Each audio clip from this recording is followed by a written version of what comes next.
La palabra está tomada de la Biblia latinoamericana en el Antiguo Testamento del libro Segunda de Macabeos. Vamos a leer el capítulo 8 y 9.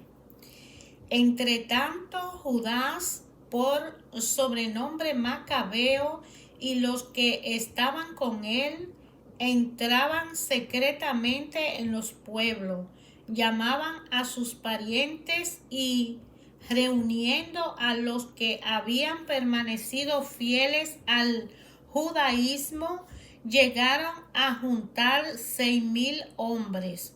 Rogaban al Señor que mirara por aquel pueblo que todo pisoteaban, que tuviera piedad del santuario profanado por hombres impíos, que se compadeciera de la ciudad destruida y a punto de ser arrasada, y que escuchara las voces de la sangre que clamaban hacia él, que no se olvidara de la injusta matanza de los niños inocentes y manifestara su indignación contra aquellos que habían insultado su nombre. El Señor cambió su adversión en misericordia. En cuanto a el Macabeo, organizó su tropas, se hizo irresistible a los paganos. Así pues, Judá, llegando de improviso, incendiaba ciudades y pueblos, se apoderaba de los lugares estratégicos y ponía en fuga a numerosos enemigos. Las más de las veces aprovechaba la noche para tales expediciones, pero por toda parte hablaban de él y de su valor.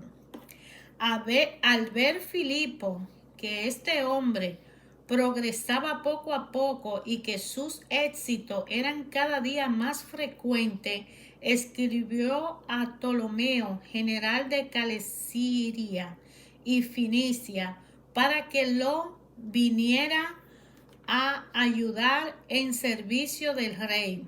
Este nombró enseguida a Nicanor, hijo de Patroclo, uno de sus primeros amigos, y lo envió al frente de unos 20,000 hombres procedentes de todas las naciones, con la orden de acabar con todos los judíos. Puso a su lado a Gorgias, general de mucha experiencia en asuntos de guerra. Nicanor se proponía obtener 2,000 talentos con la venta de esclavos judíos para pagar el tributo debido por el rey a los romanos. Así pues, dio aviso a todas las ciudades del litoral para que vinieran a comprar esclavos por un talento, sin darse cuenta que venía sobre él el castigo del Todopoderoso. Al saber Judá de que Nicanor venía con un gran ejército, los comunicó a los suyos. Entonces los cobardes y los que no tenían confianza en la justicia divina se dieron a la fuga. Otros, en cambio, vendiendo cuanto le quedaba, rogaban a Dios que los librara del impío Nicanor, que los había vendido antes de luchar, si no los libraba por su mérito, que lo hiciera por consideración a la alianza hecha con sus padres y por ese nombre grande y venerable con el que se bendecía a su pueblo. El Macabeo, reuniendo y reorganizando sus tropas en números de 6,000 hombres, los exhortaba a no temer al enemigo y a combatir con valentía contra sus injustos agresores, sin tener en cuenta su superioridad numérica. Les recordó cómo esos habían profanado el lugar santo, exterminando a los habitantes de Jerusalén y suprimido las instituciones antiguas. Ellos le dijo, vienen confiados en su arma y en su audacia, pero nosotros tenemos puesta nuestra confianza en Dios Todopoderoso, que puede exterminar con un solo gesto a todos los que no envidien y aún al mundo entero.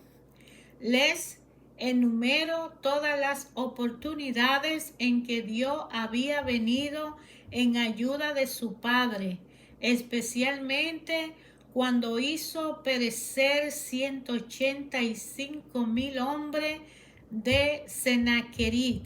También les recordó lo que sucedió en Babilonia en la batalla contra los Gálatas, pues ese día 8,000 judíos combatían al lado de 4,000 macedonios, y al encontrarse esto en apuro, sus aliados judíos exterminaron solo a 20,000 enemigos con la ayuda que le vino del cielo y se apoderaron de un gran botín. Los animó con estas palabras, y se dispuso a morir por la ley y por la patria. Entonces dividió el ejército en 4 cuerpos. Al frente de cada uno puso a sus hermanos, Simón, José y Jonatán, con 1,500 hombres cada uno. Mandó leer el libro sagrado y dio como contraseña auxilio de Dios. Luego él mismo, al frente del primer batallón, cayó sobre Nicanor, hiriendo y mutilando a muchos. El resto se dio a la fuga. Se apoderaron del dinero de los que habían venido a comprarlos y los persiguieron durante bastante tiempo.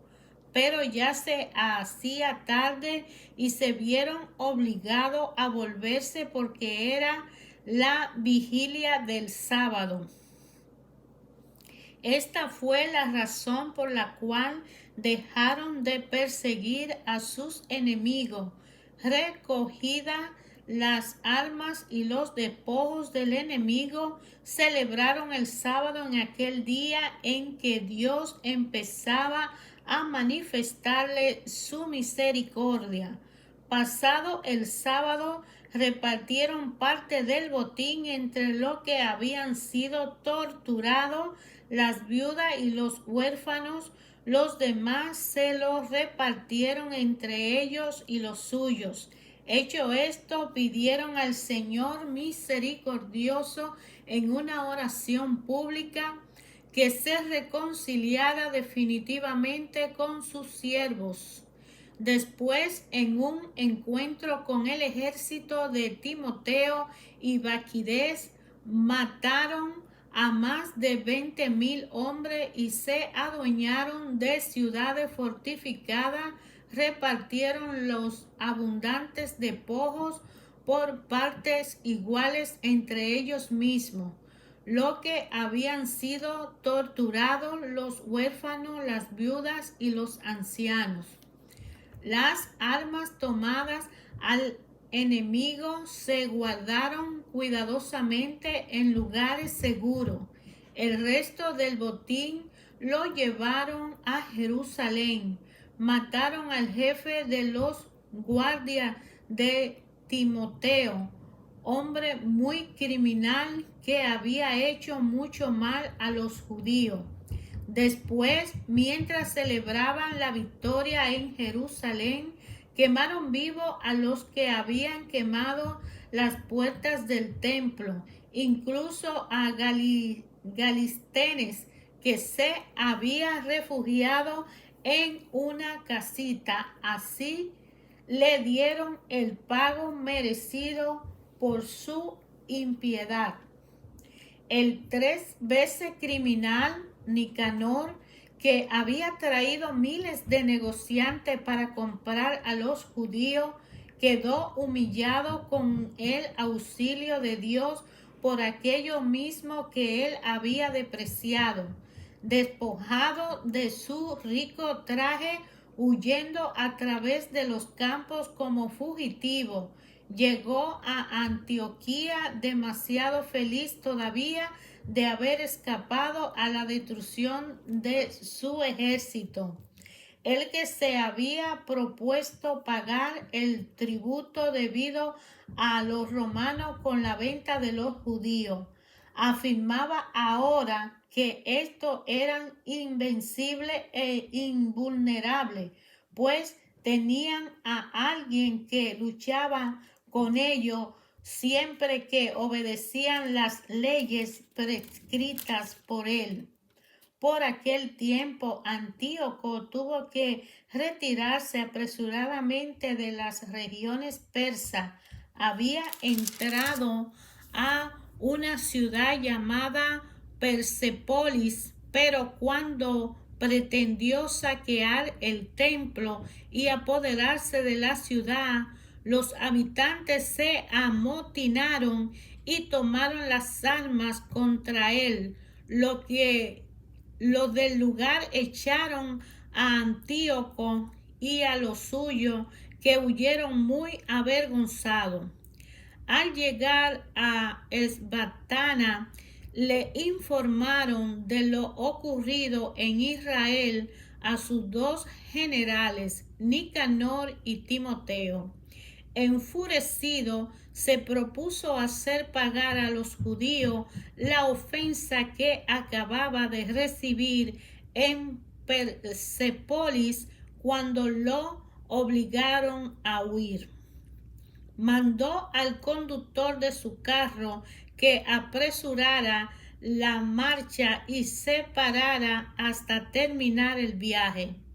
Ya el juicio de Dios venía sobre él, pues orgulloso decía: en cuanto llegue a Jerusalén, la convertiré en un cementerio de judíos. Pero el Señor, que todo lo ve, el Dios de Israel, lo castigó con una enfermedad incurable de carácter interno.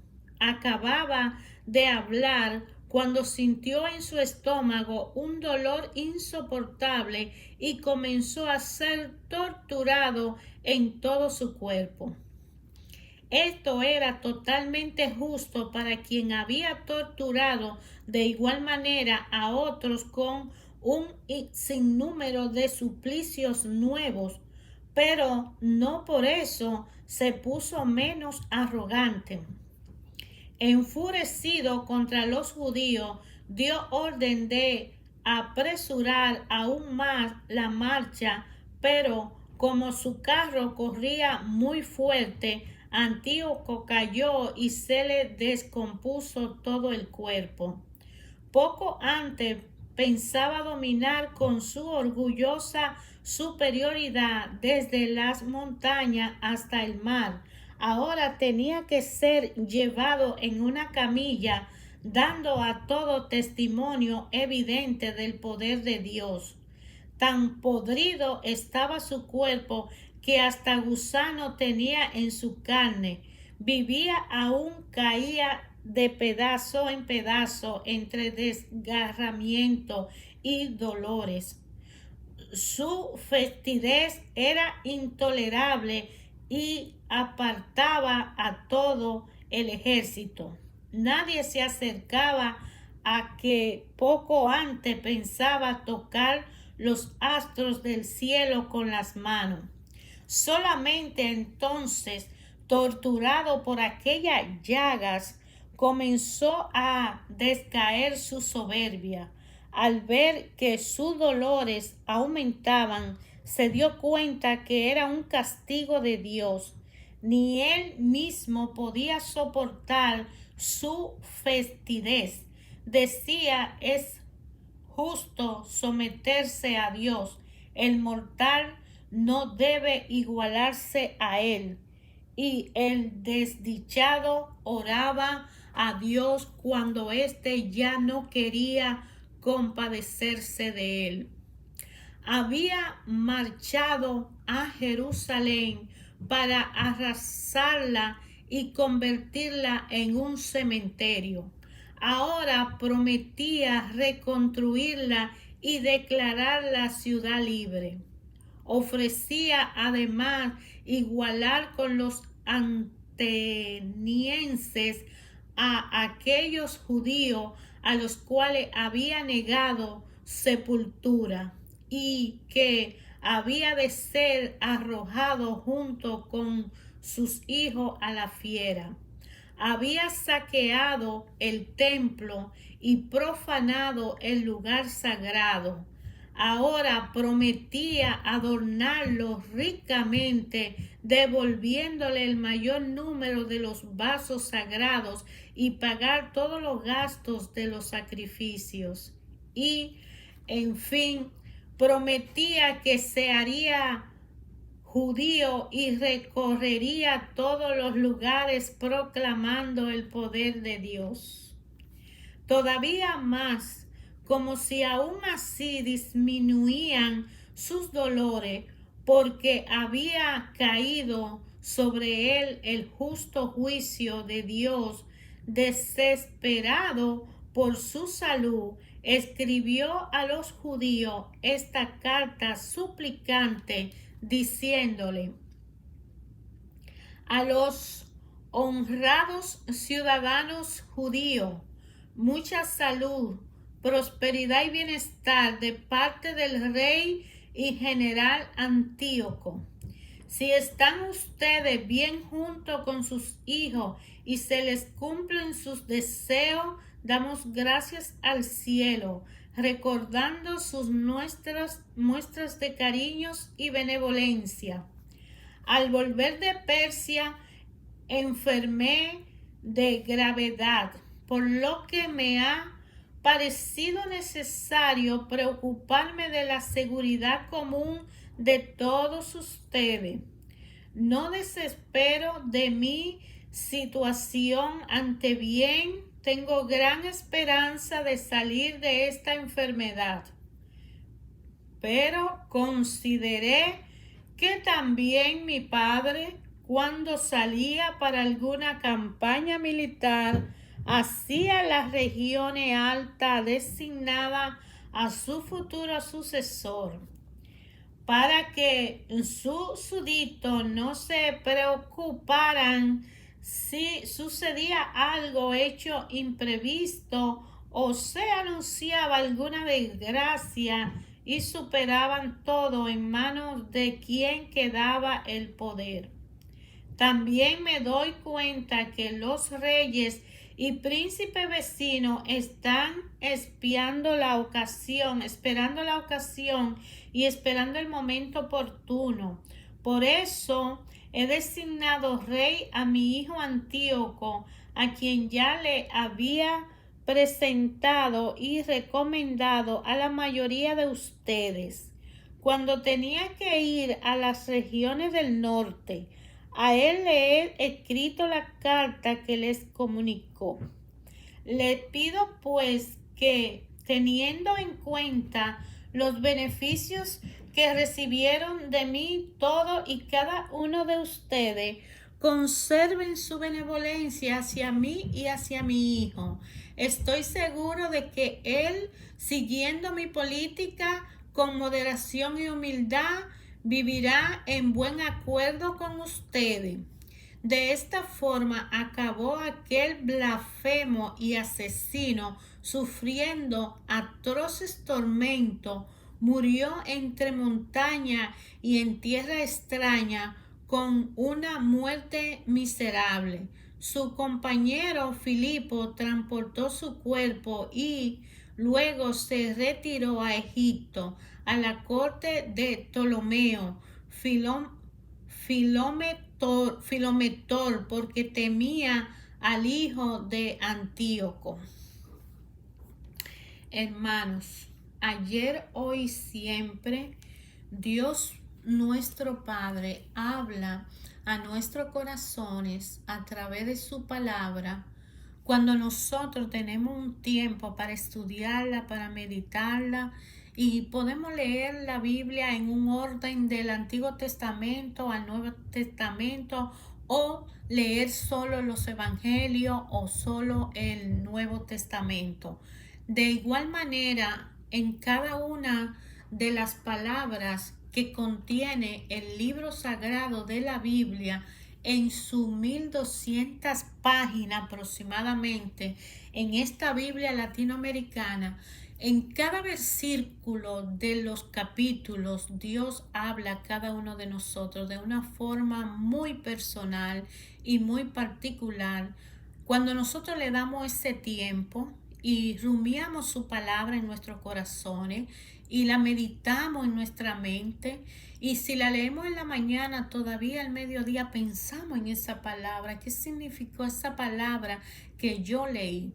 Y si aparte de leer la palabra de Dios y de interesarte por estudiar las escrituras, por aprender la historia del pueblo elegido de Dios con relación al mundo y relacionado en el mundo, podrá darte cuenta que el pueblo de Dios viene a ser un grupo de hombres y mujeres que decidieron aceptarle, cumplirle las reglas, las leyes y los mandamientos que él mandó. Cuando él hizo el llamado a Abraham, el padre de la fe, que le hemos llamado porque fue el primer hombre que entre los adoradores de ídolo encontró a Dios vivo y decidió seguirle, obedecerle y hacer lo que él le diga.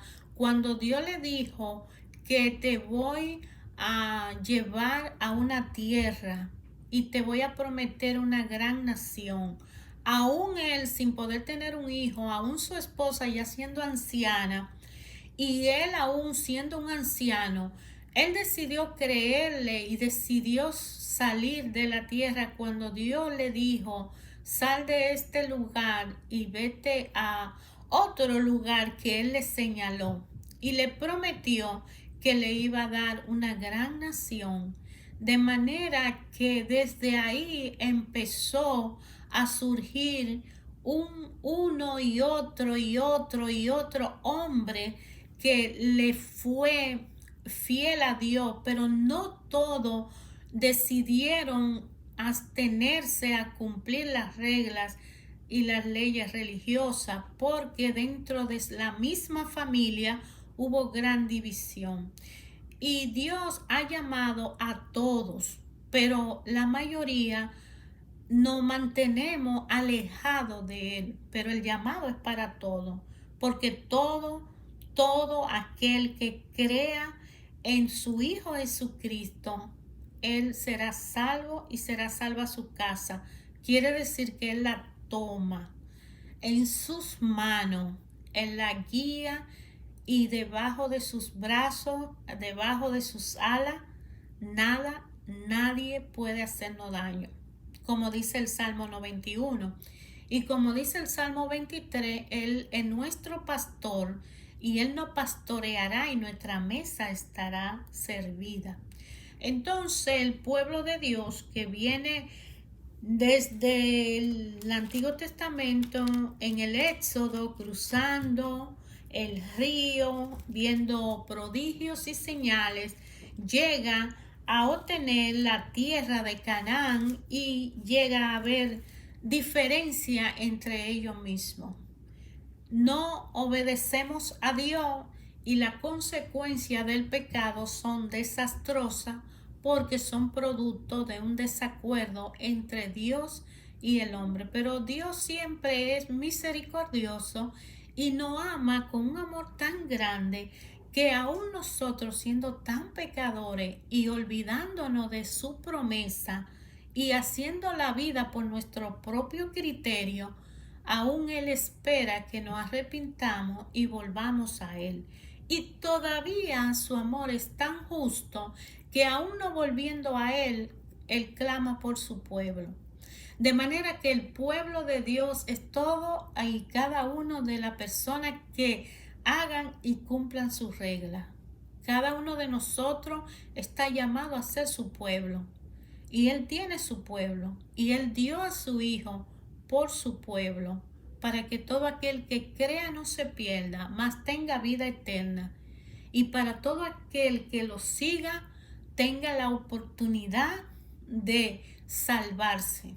Todo aquel que confiese su pecado, todo aquel que diga, Padre, heme aquí, y se arrodille humildemente y clame de rodillas con un arrepentimiento verdadero y sincero, con una seriedad y una honestidad de compromiso y disciplina de ser un hombre nuevo y llevar ese hombre nuevo hasta las últimas consecuencias, aceptando el propósito que Dios le pone a la vida de cada uno de nosotros.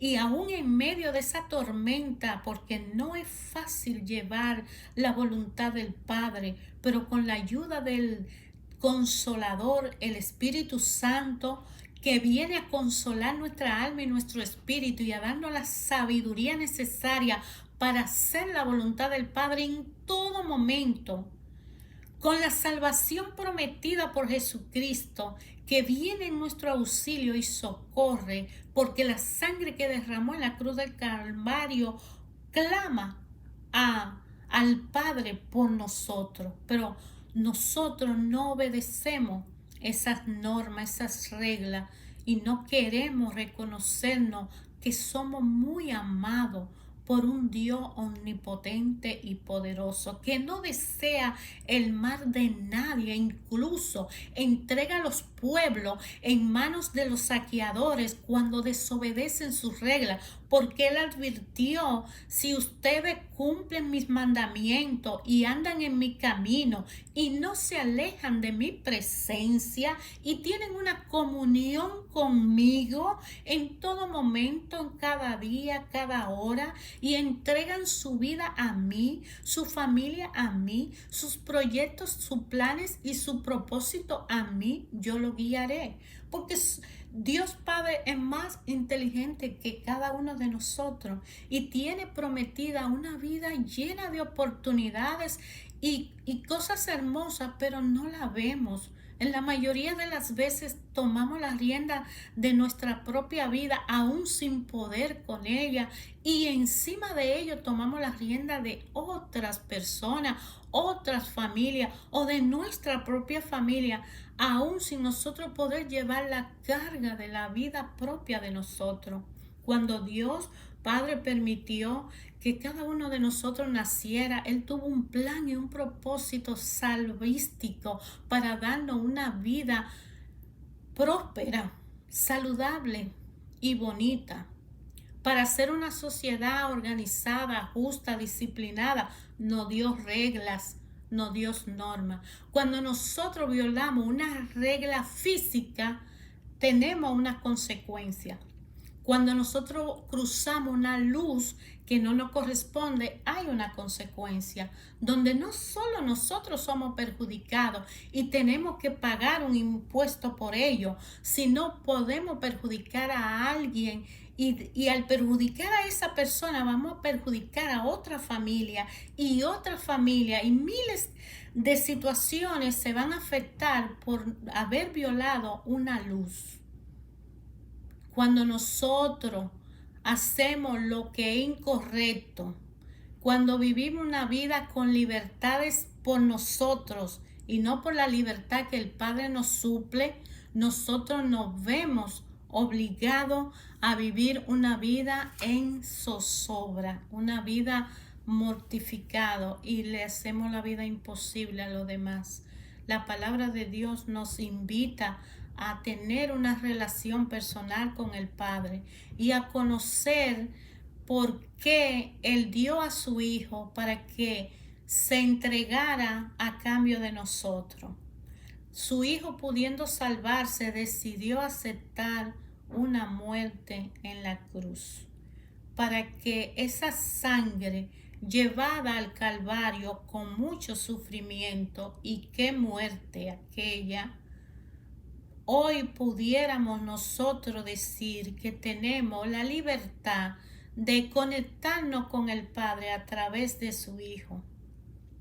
Te invito a leer la palabra de Dios, a descubrir en tu corazón qué te dice la palabra de Dios cuando tú la lees, y a que por orden de libros lea la Biblia, y que pueda el Espíritu Santo darte el conocimiento, la sabiduría y la capacidad para comprender cuál es el plan que Dios Padre tiene contigo al dar a su hermoso Hijo, para que tú y los tuyos hoy sean felices, tengan una vida sana, próspera, armoniosa, y pueda tener la libertad de interceder por la humanidad, para que dentro de esa oración universal podamos tener una vida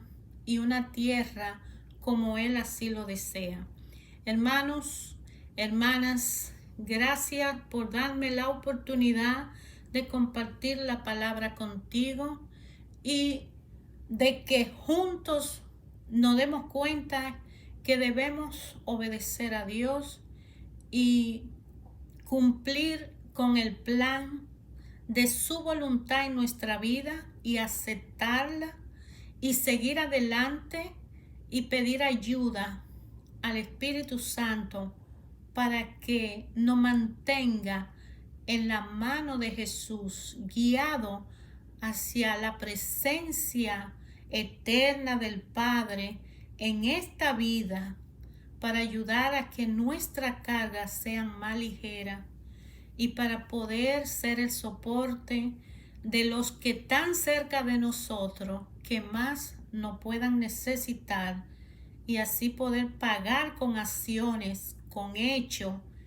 con disciplina y obediencia, lo que nos mandan a hacer a cada uno de nosotros el Padre en su plan salvístico en nuestra vida. No es fácil, pero tampoco se dijo que sea imposible, y el Padre quiere guerreros valientes que mantengan firme su fe y cada día la aumenten, como la mostaza.